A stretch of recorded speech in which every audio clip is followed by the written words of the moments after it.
Hello Pack members! Welcome back to Husky Pack TV!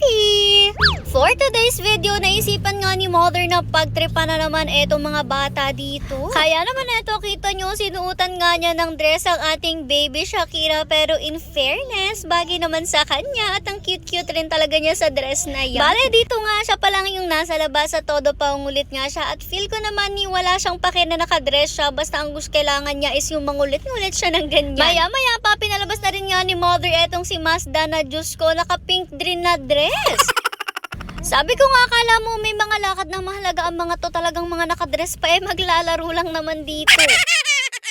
Paano ba naman kasi nakita ni Mother etong mga dresses na to at naisipan nga niya na ipasuot ulit sa mga babies natin? Yes guys, ipapasuot ulit. Nagtataka nga siguro kayo kung saan galing etong mga dresses na to at bakit ipapasuot ulit. Actually guys, etong mga dresses kasi na to ay isinuot na ng mga babies natin before. Kung matagal na nga kayo dito sa aming page, baka nga napanood nyo ang video namin na yan. Naisuot na nga po yan ni na Snow White, ni na Olaf at ni na Mustang. Yes guys, dati po isinuot nila yan. Imagine nyo, ganito lang rin kalalaki sina Snow White, sina Olaf at sina Mustang nung time na yon, pero talagang napaka-cute. Ang lalaki na nila ngayon. Kung itatry mo nga itong mga dress na to sa kanila, ay Diyos ko, baka hindi na nga magkasya at baka pumutok na. Pero grabe nga, parang kailan lang yon, napakabilis talaga ng panahon, napakalalaki na nila ngayon at talagang adult size na sila. Tapos heto, may mga bago na nga tayo mga babies dyan. Yun nga lang, hindi masuotan ni Mother ng dress yung dalawa pang nandyan kasi naman yan na lang yung nakita niyang dress ngayon. Actually dati marami talaga yung mga biniling dresses ni Mother niyan, pero talaga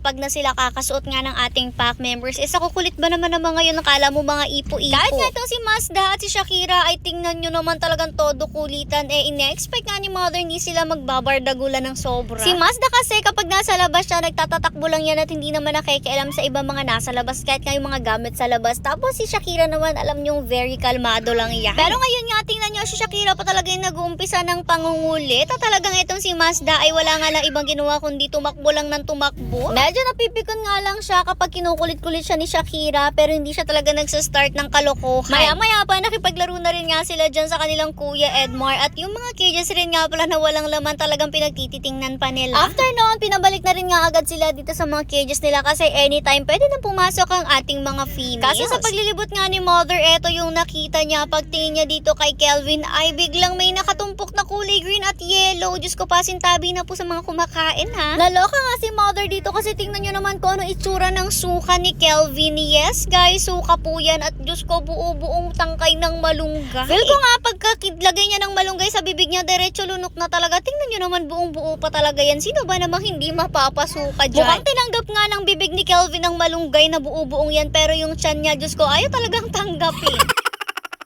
At ayun nga, tinatanong ni Mother nung time na to kay Kelvin kung ano ba daw yung kinain niya, pero obviously malunggay naman yan, kahit titigan nyo pa ay charis lang.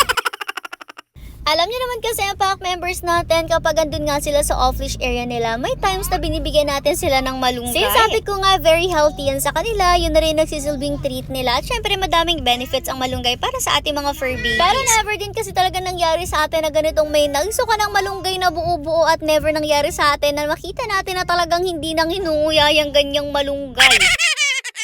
Pero sabi ko nga, at least ang mahalaga ngayon, alam na natin na may kalokohan din itong si Kelvin na talagang hindi na nagngunguya. Yung time nga na to, si Kuya Edmar nyo, for the gulat sa nakita niya, Diyos ko, sino ba namang hindi magugulat, buong buo pa talaga yan. For the linis na rin nga sila ni Mother dyan, sis dalawang nilinis nila, may pupo rin kasi si Kelvin nung time na yan. Tapos ito, binigyan na rin nga ni Mother si Kelvin ng eye drops. Kung napansin nyo kasi, medyo may irritation rin po si Kelvin sa eyes niya at lately nga ay medyo lumalaki siya, pero tuloy naman yung paglalagay natin ng gamot. Bala, itong gamot nga pala na to, bigay nga po ito ng vet, tapos kapag hindi talaga siya nag-work, idadalhin ulit natin siya sa vet para patingnan nga kung ano ba talaga yung mata niya. Pagbalik naman ni Mother dito sa dalawang to, tingnan nyo kung anong nangyayari dahil naiwan niyang nakadress itong si Mazda. Ayan, pagtingin niya gutay-gutay na at malamarimar na siya dyan. Naiwan nga lang ni Mother saglit kasi nabisi nga sila kay Kelvin at tumbal ka niya, ganyan na nga ang ganam, kaya naman tinanggalan na rin niya ng dress pati etong batang to. Ox na ox naman etong dress ni Shakira, pero itong kay Mazda talaga muntik nang hindi makaligtas. Buti na nga lang naabutan pa ni Mother yan, kung hindi baka maya-maya maging swimsuit na to, hindi na magmukhang dress. Anyways, ato na nga, dahil nakapasok na ang dalawa at ox na rin nga po ang rooms ng ating mga females, pinapasok na rin nga po sila at syempre, as per usual, kanya-kanyang kulitan na sila dyan. Kung dati nga dire-diretso na sa kanilang room, ay Diyos ko, ngayon talaga mangungulit pa yan sa mga kuyas nila. At heto nga isa, kailangan pa talagang itulak etong si Snowy. Ewan ko ba minsan hindi makaakyat ng hagdan.